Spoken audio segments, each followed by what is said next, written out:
ধরুন আপনি একটা বই কিনলেন, সেখানে প্রথম চ্যাপ্টারটা যখন উল্টে দেখলেন সেখানে সব হ্যাপি হ্যাপি বিষয় রয়েছে, মানে হাসি খুশিতে ভরা। সেকেন্ড চ্যাপ্টার খুললেন, সেখানেও হাসি খুশিতে ভরা দারুণ বিষয় রয়েছে। অ্যান্ড থার্ড চ্যাপ্টার উল্টানোর পর আপনার মনে হলো, আরে অথর এখানে কি বলতে চাইছে? না কোনো ফ্রিকশন রয়েছে, না কোনো ইমোশনস রয়েছে, না কোনো মিস্ট্রি রয়েছে।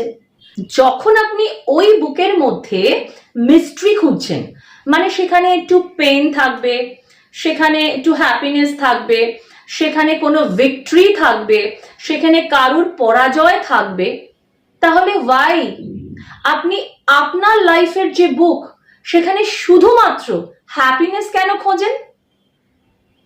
ধরুন আপনাকে একটা থালি খেতে দেওয়া হলো, সেখানে ডাল থাকবে, ভাত থাকবে, সবজি থাকবে, মাছ থাকবে, মাংস থাকবে, মিষ্টি থাকবে, নোনতা থাকবে, ঝাল থাকবে, আচার থাকবে, চাটনি থাকবে।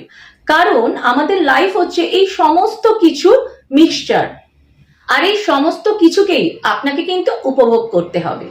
কি বুঝলেন? আমি পারমিতা দত্ত।